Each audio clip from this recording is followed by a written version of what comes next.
একদিকে বাংলাদেশের প্রধানমন্ত্রী তারেক রহমানের সম্ভাব্য ভারত সফর নিয়ে দিল্লিকে দুটি কঠিন শর্ত দিল ঢাকা।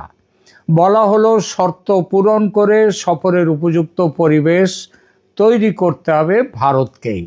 অন্যদিকে ঠিক একই সময়ে ভারতের শিল্প ও বাণিজ্য জগতের একটি উচ্চ পর্যায়ের প্রতিনিধি দল পৌঁছে গেল ঢাকায়। বাংলাদেশের মন্ত্রী, শিল্পপতি এবং বিনিয়োগ কর্তৃপক্ষের সঙ্গে শুরু হলো বৈঠক। আর তার মধ্যেই বাংলাদেশের অর্থ ও পরিকল্পনা মন্ত্রীর বিস্ফোরক স্বীকারোক্তি, দেশের গ্যাস ও বিদ্যুৎ সংকট 6 মাসে নয়, 1 বছরেও নয়, মিটতে লাগবে অন্তত 2 বছর। ঠিক এই সময়েই আবার 6 মাস পূর্ণ করল তারেক রহমানের বিএনপি সরকার। অতএব প্রশ্ন একটাই, তারেক সরকার কি কূটনীতিতে ভারতকে শর্ত দেওয়ার অবস্থায় আছে, নাকি বাস্তব অর্থনীতি, বাণিজ্য এবং জ্বালানির হিসাব বলছে এই মুহূর্তে দিল্লির সঙ্গে সম্পর্ক স্বাভাবিক করা ছাড়া ঢাকার সামনে কার্যকর বিকল্প অত্যন্ত সীমিত?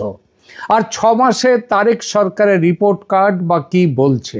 আজকের আলোচনা এই 4টি খবরকে এক সুতোয় বাঁধার চেষ্টা। প্রথমে তারেকের দিল্লি সফর এবং ঢাকার 2টি শর্ত।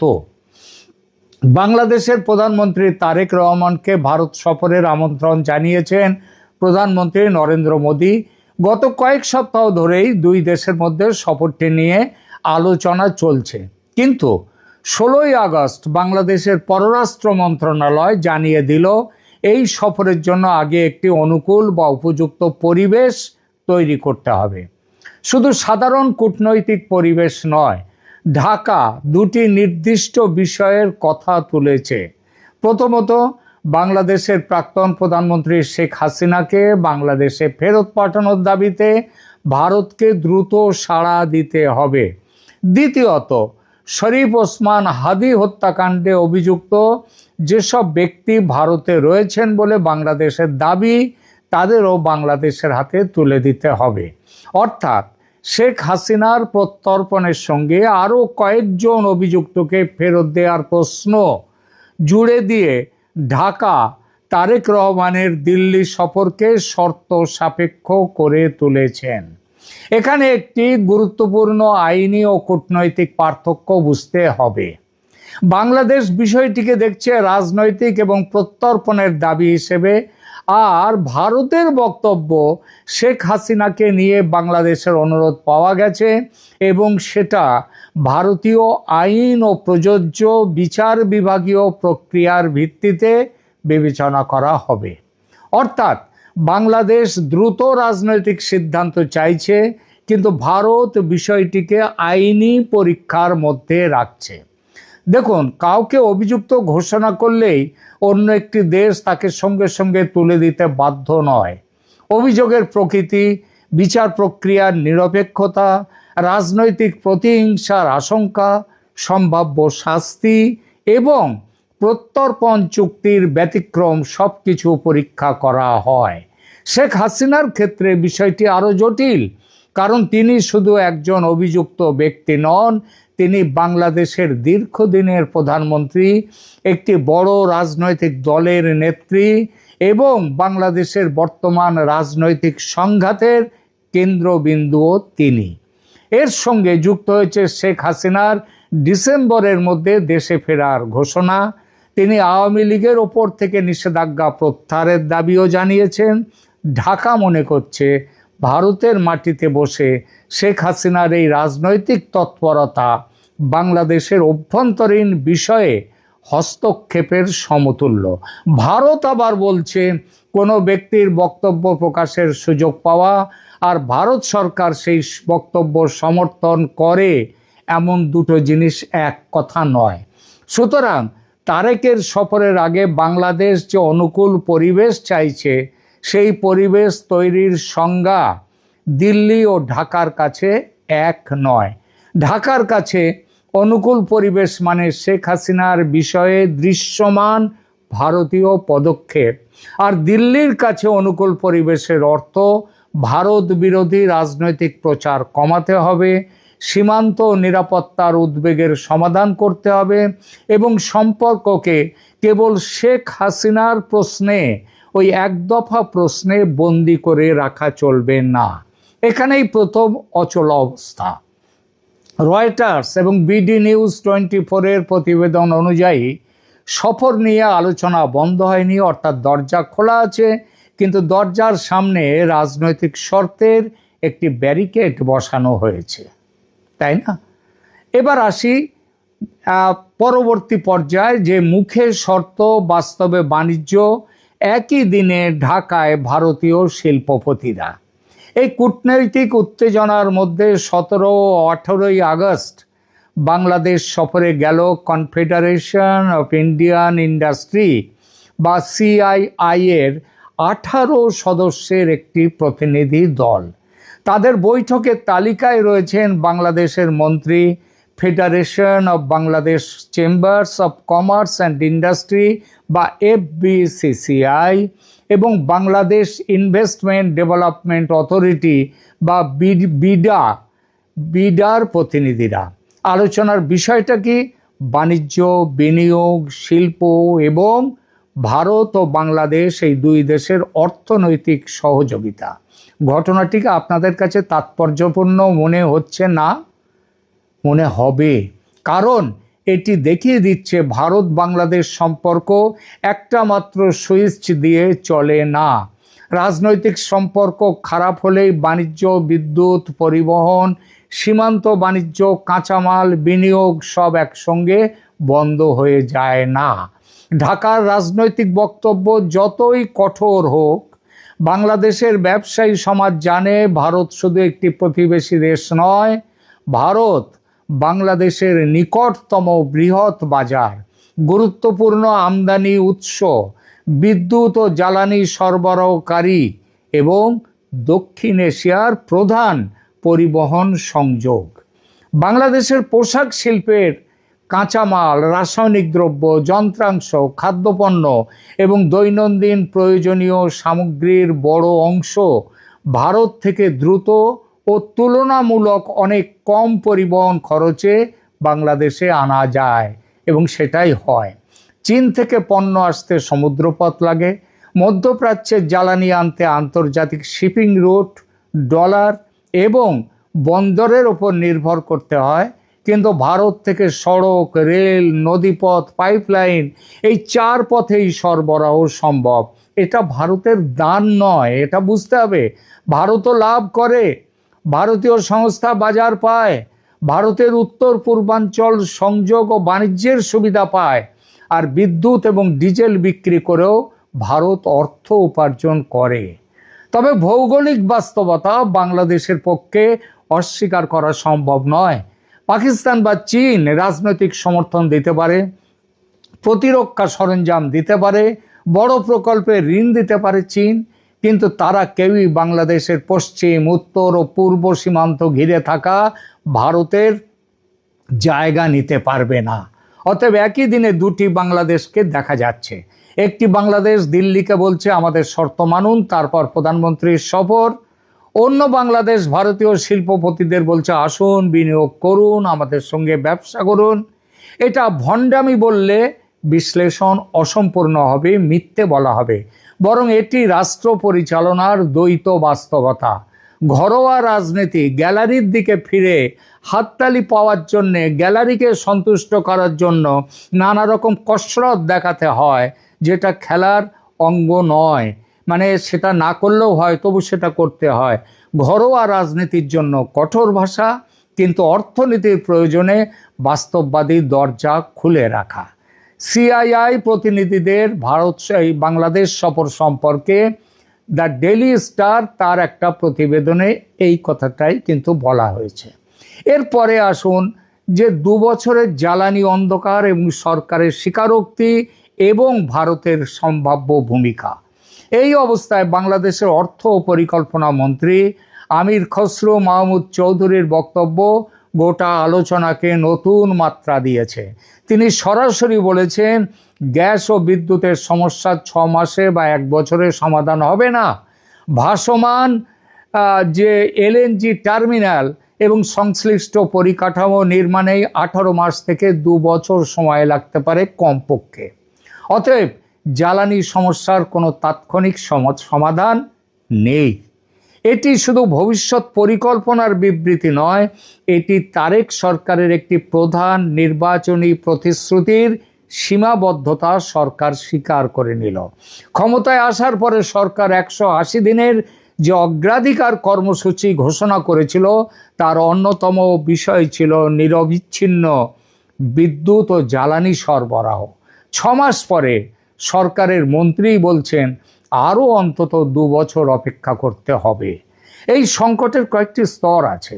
প্রথমত, বাংলাদেশের নিজস্ব প্রাকৃতিক গ্যাস উৎপাদন ক্রমশ কমছে। দ্বিতীয়ত, এলএনজি, তেল এবং কয়লার মতো আমদানি নির্ভর জ্বালানির উপর নির্ভরতা বাংলাদেশের আরও বেড়েছে। আইইএফ এর বিশ্লেষণ অনুযায়ী 2020-21 থেকে 2024-25 অর্থ বছরের মধ্যে বাংলাদেশের প্রাথমিক জ্বালানি আমদানি নির্ভরতা, আমদানি করতে হবে যে জ্বালানি, সেটা 47.7% থেকে বেড়ে 62.5% হয়েছে। অথচ গ্রিড ভিত্তিক বিদ্যুৎ উৎপাদনে নবায়নযোগ্য শক্তির অংশ মাত্র 2.3%। তৃতীয়ত, পশ্চিম এশিয়ার সংঘাত এবং আন্তর্জাতিক বাজারে জ্বালানির মূল্য বৃদ্ধি বাংলাদেশের আমদানি খরচ ভয়াবহভাবে বাড়িয়েছে। 2025-26 অর্থ বছরে বাংলাদেশের তেল আমদানি ব্যয় দাঁড়িয়েছে প্রায় $10.63 বিলিয়ন, যেটা আগের অর্থ বছরের তুলনায় এই বৃদ্ধি প্রায় 107%, ডবলের বেশি। মোট পণ্য আমদানি ব্যয়ের 14% বেশি চলে গেছে শুধু জ্বালানি তেলে। অর্থাৎ জ্বালানি সংকট শুধু পেট্রোল পাম্প বা লোডশেডিংয়ের সংকট নয়, এটি ডলারের সংকট, শিল্প উৎপাদনের সংকট, রপ্তানি প্রতিযোগিতার সংকট এবং মূল্যস্ফীতির সংকট। গ্যাস না পেলে কারখানা পূর্ণ ক্ষমতায় চলবে না, বিদ্যুৎ অনিশ্চিত হলে উৎপাদন ব্যয় বাড়বে, ডিজেলের দাম বাড়লে পরিবহন খরচ বাড়বে, আর শেষ পর্যন্ত বাজারে প্রায় প্রতিটি পণ্যের দাম বাড়বে। জ্বালানি সংকটে 2 বছর লাগার বক্তব্য এবং এই সম্পর্কে বলা হয়েছে ভারতের কাছে এখন আর্জেন্ট অনুরোধ যাচ্ছে, আমাদের ডিজেল পাঠান, তেল পাঠান। এই জায়গাতেই ভারত অপরিহার্য। এখন প্রশ্ন, বাংলাদেশ কি অন্য দেশ থেকে জ্বালানি কিনতে পারে না? নিশ্চয়ই পারে। বাংলাদেশ সৌদি আরব, সংযুক্ত আরব আমিরাত সহ বিভিন্ন দেশ থেকে অপরিশোধিত তেল কিনে থাকে। রাশিয়া থেকে ডিজেল আমদানির জন্য মার্কিন নিষেধাজ্ঞায় ছাড়ও চেয়েছিল বাংলাদেশ। যুক্তরাষ্ট্র, মধ্য এশিয়া, আফ্রিকা ও অস্ট্রেলিয়া সহ একাধিক উৎস বাংলাদেশ অনুসন্ধান করেছে। অতএব ভারত ছাড়া পৃথিবীতে বাংলাদেশের জ্বালানির আর কোনো উৎস নেই, এ কথা তথ্যগতভাবে ঠিক নয়। কিন্তু সংকটের সময় দ্রুত, নির্ভরযোগ্য এবং তুলনামূলক কম খরচে সরবরাহের ক্ষেত্রে ভারতের বিকল্প বাংলাদেশের কাছে কেউ নেই। ভারত বাংলাদেশ ফ্রেন্ডশিপ পাইপলাইনের মাধ্যমে অসমের নুমালীগড় থেকে শোধনাগার থেকে সরাসরি বাংলাদেশের পার্বতীপুরে ডিজেল পৌঁছে যায়। সমুদ্রের অশান্ত রুট, বন্দরে জট বা দীর্ঘ শিপিং এই সময়ের প্রয়োজনই হয় না, সেটা পাইপলাইন দিয়ে পৌঁছে যাচ্ছে। 2026 সালে এই ব্যবস্থায় বছরে প্রায় 1,80,000 টন ডিজেল সরবরাহের পরিকল্পনা করা হয়েছিল এবং ভারত সেটা পাঠাচ্ছে। সংকটের সময় প্রথমে 5,000 টন এবং পরে আরও 7,000 টনের চালান পাঠানোর খবর ইতিমধ্যে এসে গেছে, মানে সেটা পৌঁছে গেছে। বিদ্যুতের ক্ষেত্রেও ভারত গুরুত্বপূর্ণ। ত্রিপুরা থেকে বাংলাদেশে গত 1 দশক ধরে বিদ্যুৎ সরবরাহ হচ্ছে। এছাড়া ভারতীয় গ্রিড ও ভারত সংযুক্ত বিদ্যুৎ প্রকল্প বাংলাদেশের বিদ্যুৎ ব্যবস্থার গুরুত্বপূর্ণ অংশ। তাই বাংলাদেশের জ্বালানির একমাত্র সম্ভাব্য উৎস ভারত নয়, এটা ঠিকই, কিন্তু বর্তমান সংকটে স্বস্তি দেওয়ার মতো সবচেয়ে কাছের, পরীক্ষিত এবং অবকাঠামোগতভাবে প্রস্তুত অংশীদার হলো ভারত। আর জ্বালানি সংকট যদি সত্যিই 2 বছর স্থায়ী হয়, তাহলে দিল্লির সঙ্গে দীর্ঘ কূটনৈতিক সংঘাত চালানো ঢাকার পক্ষে সম্ভব নয়, ঢাকাকে মাথা নোয়াতে হবে। 6 মাসে, এরপরে আসি 6 মাসে তারেক সরকারের রিপোর্ট কার্ড। এবার মূল প্রশ্ন, তারেক সরকারের 6 মাসের প্রাপ্তি কী আর অপ্রাপ্তি কী? সরকারের নিজের রিপোর্ট এবং স্বাধীন পর্যবেক্ষকদের মূল্যায়ন এক নয়, তাই দুই দিকই দেখা প্রয়োজন। প্রথম সাফল্য, এই সরকারের রাজনৈতিক অনিশ্চয়তা, যেটা মোহাম্মদ ইউনূসের সরকারের আমলে ছিল, সেই অনিশ্চয়তাটা খানিকটা কমেছে, এটা প্রথম সাফল্য। দ্বিতীয়ত, অন্তর্বর্তী সরকারের সময় নির্বাচনের সময়সূচি, রাষ্ট্রের ভবিষ্যৎ কাঠামো এবং ক্ষমতার হস্তান্তর নিয়ে যে অনিশ্চয়তা ছিল, ফেব্রুয়ারির নির্বাচন ও নতুন সরকার গঠনের পর সেই অনিশ্চয়তা অবশ্যই কমেছে। একটি নির্বাচিত সরকার কাজ করছে, মন্ত্রিসভা রয়েছে এবং সংসদীয় প্রশাসন ফিরেছে, এটি রাজনৈতিক স্থিতির ক্ষেত্রে ইতিবাচক। দ্বিতীয় সাফল্য, এই সরকারের কিছু অর্থনৈতিক সূচকে সামান্য উন্নতি দেখা যাচ্ছে, যেমন বৈদেশিক মুদ্রা রিজার্ভ কিছুটা বেড়েছে এবং জুলাই মাসে পয়েন্ট টু পয়েন্ট মূল্যস্ফীতি 8.32% নেমে এসেছে, যা 8 মাসের মধ্যে সবচেয়ে নিচে। কিন্তু মূল্যস্ফীতির হার কমা মানে তো বাজারের দাম কমে যাওয়া নয়, এর অর্থ দাম আগের তুলনায় কিছুটা ধীরে বাড়ছে। সাধারণ মানুষের ক্রয় ক্ষমতার চাপ এখনও কাটেনি। এই সরকারের তৃতীয় সাফল্য, সামাজিক প্রকল্প ও বিনিয়োগে উদ্যোগ। সরকার তার 180 দিনের মূল্যায়নে জানিয়েছে, প্রশিক্ষিত 10,000 যুবকের মধ্যে 9,450 জনকে প্রায় 94.6 কোটি টাকা ঋণ দেওয়া হয়েছে। উদ্যোক্তা ও স্টার্ট আপদের জন্য 2টো পৃথক 500 কোটি টাকার তহবিল তৈরি হয়েছে। কৃষি, রপ্তানি বৈচিত্র্য ও সবুজ শিল্প সহ বিভিন্ন খাতে বাংলাদেশ ব্যাংক প্রায় 19,000 কোটি টাকার পুনরায় অর্থায়ন প্রকল্প চালু করেছে। প্রাথমিক বিদ্যালয়ে 327টা নতুন ডিজিটাল শ্রেণীকক্ষ হয়েছে। 1 লক্ষ স্বাস্থ্যসেবা কর্মী এবং 5,000 চিকিৎসক নিয়োগের প্রক্রিয়াও শুরু হয়েছে। এগুলো ইতিবাচক পদক্ষেপ অবশ্যই, কিন্তু ঘোষণা, বরাদ্দ এবং বাস্তবায়ন এই তিনটে এক জিনিস নয়। প্রকল্পগুলো মানুষের জীবনে কতটা পৌঁছলো তার পূর্ণ মূল্যায়নের জন্য আরও সময় দরকার। সরকারের 180 দিনের মূল্যায়ন তাই সবচেয়ে বড় ব্যর্থতা হলো জ্বালানি। নিরবিচ্ছিন্ন বিদ্যুৎ ও জ্বালানি ছিল সরকারের 180 দিনের সবচেয়ে বড় অগ্রাধিকার। সেই ক্ষেত্রে সংকট সবচেয়ে প্রকট এবং সরকার এখন 2 বছরের সময় চাইছে। এই বিষয়ে তারেক সরকারকে 5 নম্বর দেওয়াও কঠিন। দ্বিতীয় দুর্বলতা হচ্ছে এই সরকারের আইন শৃঙ্খলা ও প্রশাসন। পুলিশ ও প্রশাসনে ব্যাপক বদলি, কর্মকর্তাদের বাধ্যতামূলক অবসর এবং রাজনৈতিক প্রভাবের অভিযোগ অত্যন্ত দৃঢ়ভাবে উঠেছে। জামাত সহ বিরোধী পক্ষ রাষ্ট্রীয় প্রতিষ্ঠান দলীয়করণের অভিযোগ করছে। ক্যাম্পাসে ছাত্রদল ও ছাত্র শিবিরের সংঘর্ষ ও সরকারের স্থিতিশীলতা প্রতিষ্ঠার দাবিকে দুর্বল করেছে। তৃতীয় দুর্বলতা, সাধারণ মানুষের জীবনে স্বস্তির অভাব। রাজনৈতিক স্থিতি ফিরলেও সাধারণ মানুষের কাছে সরকারের সাফল্যের প্রধান মাপকাঠি হলো চাল, ডাল, তেল, গ্যাস, বিদ্যুৎ, চাকরি এবং নিরাপত্তা। মূল্যস্ফীতি সামান্য কমেছে, কিন্তু বাজারে চাপ যায়নি। জ্বালানি ঘাটতি শিল্পে প্রভাব ফেলছে, কর্মসংস্থানের পরিবর্তন হয়নি এবং ইতিমধ্যেই বাংলাদেশের বস্ত্র শিল্প, সেই শিল্পে তাদের যে রপ্তানি, সেই রপ্তানি ভীষণভাবে কমে গেছে। তাই 6 মাসে সরকারের রিপোর্ট কার্ডকে বড় জোর বলা যায়। রাজনৈতিক স্থিতিতে সামান্য উত্তীর্ণ 5 নম্বর, কিছু সামাজিক উদ্যোগে আশাব্যঞ্জক, কিন্তু জ্বালানি ও জীবনযাত্রার খরচে বিপজ্জনকভাবে পিছিয়ে আছে এই সরকার। শেষ কথা, ভারতকে শর্ত না ভারতের সঙ্গে সমঝোতা, কোন রাস্তায় হাঁটবে তারেক রহমানের সরকার? তারেক রহমানের সামনে এখন একটি কঠিন ভারসাম্যের খেলা।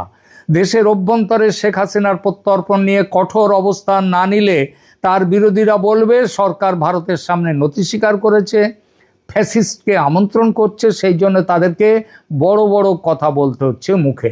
আবার ভারতকে কেন্দ্র করে লাগাতার সংঘাত চালালে বেঁচে থাকাই মুশকিল হবে বাংলাদেশের। জ্বালানি, বাণিজ্য, বিনিয়োগ, সীমান্ত, আঞ্চলিক সংযোগ সব ক্ষেত্রেই বাংলাদেশকে চড়া মূল্য দিতে হবে। তাই তারেকের ভারত সফরের শর্তকে চূড়ান্ত আলটিমেটাম হিসেবে না দেখে দর কষাকষির প্রাথমিক অবস্থান হিসেবে দেখাই যুক্তিযুক্ত। ঢাকা নিজের ঘরোয়া রাজনীতির জন্য শেখ হাসিনার ব্যাপারে বড় বড় প্রশ্ন তুলবে, দিল্লি বলবে আইনের বাইরে আমরা যাব না, কিন্তু পর্দার আড়ালে আবার বাণিজ্য, জ্বালানি, নিরাপত্তা নিয়ে আলোচনা চলতে থাকবে। ভারতীয় শিল্পপতিদের ঢাকা সফর সেই বাস্তবতার প্রমাণ। শেষ বিচারে বলি, ভূগোলকে নির্বাচনে হারানো যায় না। সরকার বদলায়, রাজনৈতিক স্লোগান বদলায়, মিত্রতার ভাষা বদলায়, কিন্তু প্রতিবেশী বদলায় না। চীন বাংলাদেশের বৃহৎ অর্থনৈতিক অংশীদার হতে পারে, আমেরিকা বিনিয়োগ ও কূটনৈতিক শক্তি দিতে পারে, মধ্যপ্রাচ্য জ্বালানি দিতে পারে, পাকিস্তান রাজনৈতিক আবেগ সরবরাহ করতে পারে, কিন্তু জরুরি সময়ে পাইপলাইনে ডিজেল, সীমান্ত পেরিয়ে বিদ্যুৎ, সড়ক, রেলে কাঁচামাল এবং হাতের নাগালে বৃহৎ বাজার, এই সমন্বিত সুবিধা কেবল দিতে পারে পৃথিবীতে বাংলাদেশকে একটাই দেশ, তার নাম ভারত। অতএব তারেক সরকারের 6 মাসের সবচেয়ে বড় শিক্ষা সম্ভবত এটাই যে ভারতকে ভালোবাসতেই হবে এমন কোনো বাধ্যবাধকতা নেই, কিন্তু বাংলাদেশের জাতীয় স্বার্থে ভারতের সঙ্গে কার্যকর সম্পর্ক রাখতেই হবে। আর আগামী 2 বছরের জ্বালানি অন্ধকার যদি সত্যিই বাস্তব হয়, আর বাস্তব হচ্ছেই তো সেটা, তাহলে তারেক রহমানের দিল্লি সফর হবে কি হবে না তার চেয়ে বড় প্রশ্ন হবে কত দ্রুত ঢাকা ও দিল্লি নিজেদের রাজনৈতিক অহং সরিয়ে বাস্তব সহযোগিতার টেবিলে বসতে পারে। কারণ স্লোগানে বিদ্যুৎ তৈরি হয় না, কূটনৈতিক ক্ষোভ দিয়ে কারখানার চাকা ঘোরানো যায় না, আর প্রতিবেশীকে শর্ত দেয়া যায়, কিন্তু ভূগোলকে শর্ত দিয়ে বেঁধে রাখা যায় না।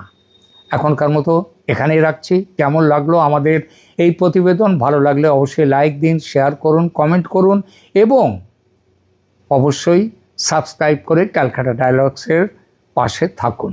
ধন্যবাদ।